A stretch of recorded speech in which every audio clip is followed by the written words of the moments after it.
에스라 8장 15절부터 30절입니다. 내가 무리를 아하와로 흐르는 강가에 모으고 거기서 3일 동안 장막에 머물며 백성과 제사장들을 살핀즉 그 중에 레위 자손이 한 사람도 없는지라. 이에 모든 족장 곧 엘리에셀과 아리엘과 스마야와 엘라단과 야힙과 엘라단과 나단과 스가랴와 무술람을 부르고 또 명철한 사람 요아립과 엘라단을 불러 가시랴 지방으로 보내어 그곳 족장 이또에게 나아가게 하고 이또와 그의 형제 곧 가시랴 지방에서 사는 느디님 사람들에게 할 말을 일러주고 우리 하나님의 성전을 위하여 섬길 자를 데리고 오라 하였더니 우리 하나님의 선한 손에 도우심을 입고 그들이 이스라엘의 손자 레위의 아들 말리의 자손 중에서 한 명철한 사람을 데려오고 또 세레바와 그의 아들들과 형제 18명과 하사바와 무라리 자손 중 여사야와 그의 형제와 그의 아들들 20명을 데려오고 다윗과 방백들이 레위 사람들을 섬기라고 준 느디님 사람 중 성전 일꾼은 220명이었는데 그들은 모두 지명받은 이들이었더라. 그때에 내가 아하와 강가에서 금식을 선포하고 우리 하나님 앞에서 스스로 경비하여 우리와 우리 어린 아이와 모든 소유를 위하여 평탄한 길을 그에게 간구하였으니 이는 우리가 전에 왕에게 아뢰기를 우리 하나님의 손은 자기를 찾는 모든 자에게 선을 베푸시고 자기를 배반하는 모든 자에게는 권능과 진노를 내리신다 하였으므로 길에서 적군을 막고 우리를 놓을 보병과 마병을 왕에게 구하기를 부끄러워하였습니다. 그러므로 우리가 이를 위하여 금식하며 우리 하나님께 간구하였더니 그의 응낙하심을 입었느니라. 그때 내가 제사장의 우두머리들 중 12명 곧 세레바와 하사바와 그의 형제 10명을 따로 세우고 그들에게 왕과 모사들과 방백들과 또 그곳에 있는 이스라엘 무리가 우리 하나님의 성전을 위하여 드린 은과 금과 그릇들을 달아서 주었으니 내가 달아서 그들 손에 준 것은 은이 650달란트요 은 그릇이 100달란트요 금이 100달란트며 또 금잔이 20개라. 그 무게는 1000다리기요 또 아름답고 빛나 금같이 보배로운 놋 그릇이 2개라. 내가 그들에게 이르되 너희는 여호와께 거룩한 자요 그 그릇들도 거룩하고 그 은과 금은 너희 조상들의 하나님 여호와께 즐거이 드린 예물이니 너희는 예루살렘 여호와의 성전 골방에 이르러 제사장들과 레위 사람의 우두머리들과 이스라엘의 족장들 앞에서 이 그릇을 달기까지 삼가 지키라. 이에 제사장들과 레위 사람들이 은과 금과 그릇을 예루살렘 우리 하나님의 성전으로 가져가려 하여 그 무게대로 받으니라. 아멘. 오늘 말씀 에스라 8장 15절부터 30절 말씀입니다. 오늘 말씀은 2차 에스라의 인도 아래에서 에스라의 인도로 인해서 2차 포로 귀환 자들이 돌아왔습니다. 그리고 그 포로 귀환 자들의 가계별 대표자들과 그 수요에 대해서 이야기했던 앞 구절에 이어서 에스라의 인도 아래 이루어진 2차 포로 귀환 준비에 대해서 이야기하고 있습니다. 먼저 15절은 에스라가 바벨론에서 귀환할 이스라엘 자손들을 아하와 강가로 흐르는 강가에 모은 사실입니다. 그리고 이어서 20절까지는 에스라가 모인 사람들 중에 제사장과 레위인들, 성전 봉사자들이 없는 것을 확인하고 이스라엘 자손의 족장들을 불러 제사장과 레위인들을 모집하여 오게 한 사실입니다. 여기서 제사장과 레위인이 모이지 않았다라는 것은 포로 생활 중에 자기 직무를 잃어버린 제사장들과 레위인들이 대부분 다른 직업으로 전환했기 때문으로 보여집니다. 이어서 21절부터 23절은 에스라가 귀환에 앞서 금식을 선포하고 무사 귀환을 바라는 간구를 드렸습니다. 또 마지막으로 24절부터 30절은 에스라가 성전 기명과 예물을 관리할 자들을 선정한 사실을 볼 수가 있습니다. 이런 모습에서 이제 귀환하기 에스라가 2차 포로 귀환하기 전에 이제 사람들을 모으고 준비하는 그 과정을 통해서 오늘 말씀을 보게 되면 먼저 철저하게 준비한 사람만이 하나님의 일을 감당할 수 있음을 볼 수가 있습니다. 특히 15절 말씀을 보게 되면 에스라는 페르시아에 흩어져 있던 이스라엘 자손들을 모아서 이스라엘로 출발하기에 앞서서 귀한 자들을 아하와 강가로 모으고 거기서 3일을 장막에 유하였다라는 것을 보게 됩니다. 아하와 강은 유프라테스 강의 한 지류로 현재는 이스강으로 추정되는 그러한 강입니다. 이곳은 바벨론으로부터 8일 거리에 있는 곳으로 이 강을 건너므로 비로소 귀한 여정이 시작되는 것입니다. 에스라가 이러한 곳에 귀한 자들을 모으고 3일을 머문 것은 귀환을 위한 만반의 준비를 위했다라는 것입니다. 사실 포로 귀환 여정이 4개월이나 계속될 것이었습니다. 그리고 귀환 길 곳곳에는 험난한 광야도 있었고 수많은 대적과 도적대들도 있음을 알 수가 있습니다. 이런 상황에서 그들이 무사히 여행을 마칠 수 있는 길은 철저한 준비밖에 없다는 것입니다. 페르시아에서 예루살렘까지 가는 그 길이 4개월의 시간을 걸어서 이제 이동해야 된다라고 한다면 여러분 그 길이 결코 쉬운 길이 아닙니다. 4개월 동안 걸어서 움직인다. 한두 사람도 아니고 수백 명, 1000명이 넘는 몇천 명이 되는 그런 모습. 많은 사람들이 움직여야 하는 그 모습. 그런데 가다 보면 그게 지금처럼 좋은 그러한 여행길이 아니라 광야를 지납니다. 광야의 밤낮은 얼마나 험난합니까? 기후부터 또 들짐승, 도적대들, 대적들 얼마나 많이 이스라엘 백성들을 괴롭히는 사람들이 얼마나 많습니까? 이런 상황에서 그들이 무사히 여행을 마칠 수 있는 것은 그 길을 가기 위한 철저한 준비입니다. 철저한 준비가 없으면 그 길을 온전히 갈 수가 없습니다.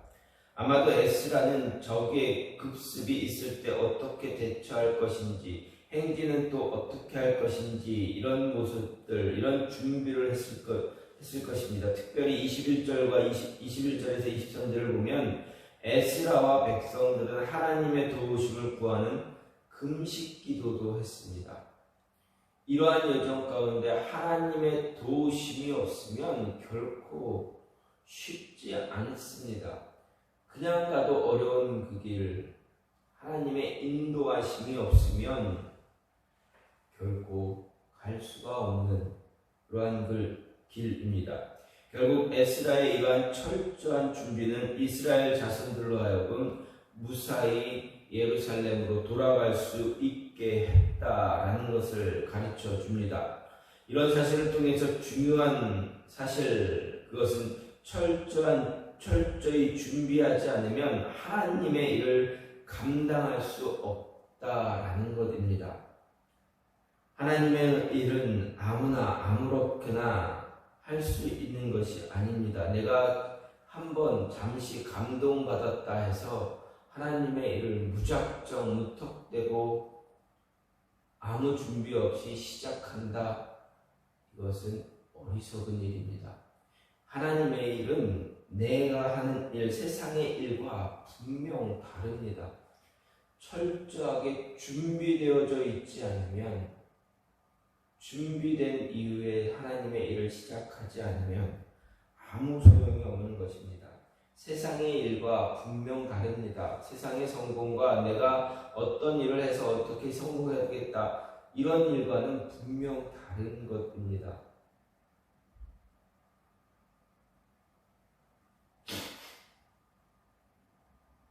하나님께서는 철저히 준비되고 검증된 자를 통해서 일하십니다.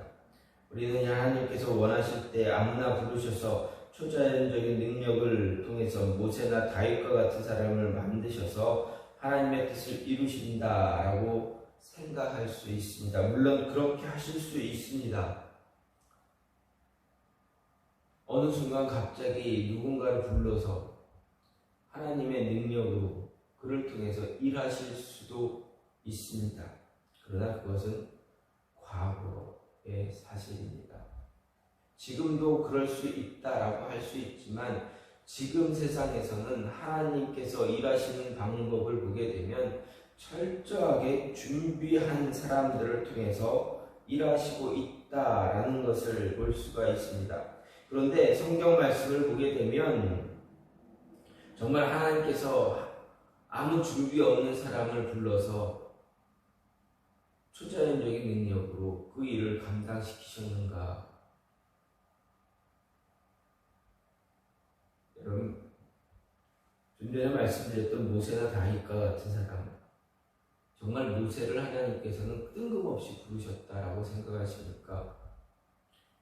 모세를 세우기 위해서 하나님은 80년의 기간을 연단시키셨습니다. 준비해 오셨습니다.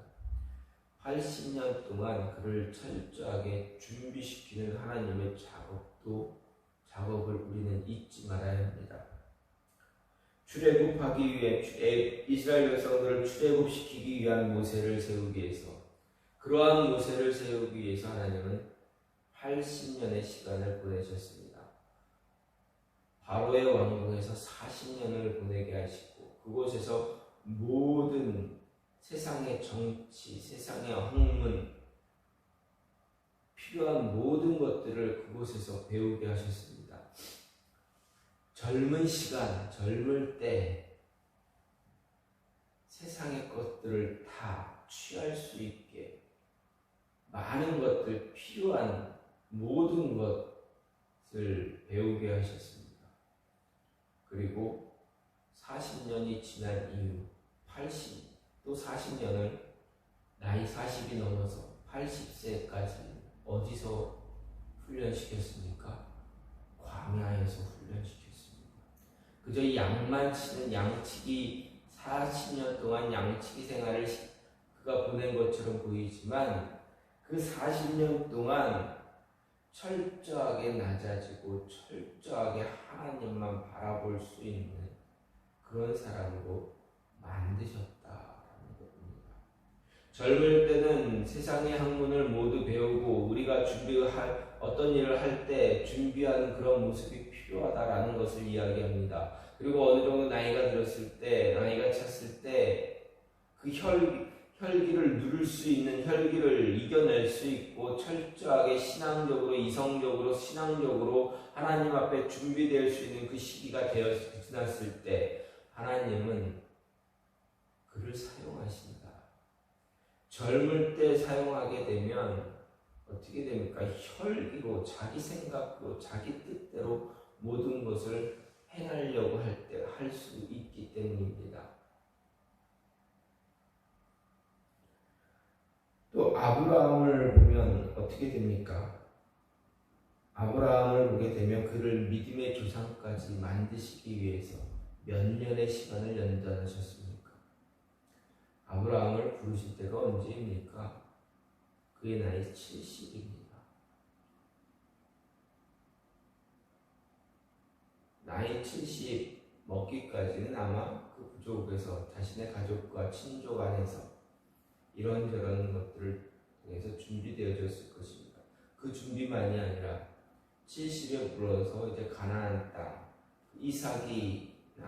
이삭을 낳은 횟수가 100살입니다. 그리고 그 이삭이 어느 정도 소년이 되었을 때 그 이삭을 번제물로 바치라 했습니다. 그 나이 대충 우리가 생각하기를 이삭의 나이 한 16 정도 생각을 합니다. 그 나이까지 합치면 몇 년입니까? 하나님이 그를 처음 부른 40년이 넘습니다. 40년, 45년 혹은 50년. 이 정도의 시간이 흐른 뒤에 아브라함이 어떻게 됩니까? 믿음의 조상이 됩니다. 또 요셉, 애굽의 총리된 요셉, 그는 어떻습니까? 그는 하나님께서 그에게 꿈을 보여주셨습니다. 그런데 꿈을 본 그가 바로 하나님의 쓰임 받습니까? 그렇지 않습니다. 애굽에 팔려갑니다. 형들의 손에 의해서 이스마엘 상인들에 팔려서 애굽으로 가고 애굽에서 노예로 팔려서 보디발 장군의 집에 들어가고 또 그곳에서 잘못 오해로 인해서 모함으로 인해서 또 감옥에 들어갑니다. 그 감옥에서도 오랜 시간을 지나게 됩니다. 오랜 시간을 죄수로, 노예로, 종으로, 죄수로 지내다가 바로의 꿈을 해석하게 됩니다. 어린 요셉이 어느새 이제 청년의 모습이 됩니다. 그만큼 그 오랜 시간 동안 하나님은 요셉을 연단시키셨다. 뜬금없이 부르시는 것이 아니다라는 것입니다. 다윗 왕도 마찬가지입니다. 왕에 오르기 이전에 광야에서 도망자로 수많은 시간을 보냈고 고난과 고초를 겪어야 했습니다. 어린 소년이었을 때 기름 부음 받았다고 해서 그가 바로 왕이 된 것이 아니고 또 블레셋 장군 골리앗을 이겼다고 해서 바로 왕이 된 것도 아닙니다. 골리앗을 이긴 후에 사울이 죽은 자는 천천히 다윗은 만만이라 백성들이 그를 얼마나 칭송했습니까? 그럼에도 불구하고 하나님은 그를 그때 사용하지 않았습니다. 그를 통해서 많은 전쟁에 승리를 가져오게 하시긴 했지만 그것으로 인해서 광야에서 도망다니며 사울의 손을 피해서 도망다니며 고난과 고초를 당했습니다. 사람들 앞에서 미친 사람 흉내까지 내야 했습니다.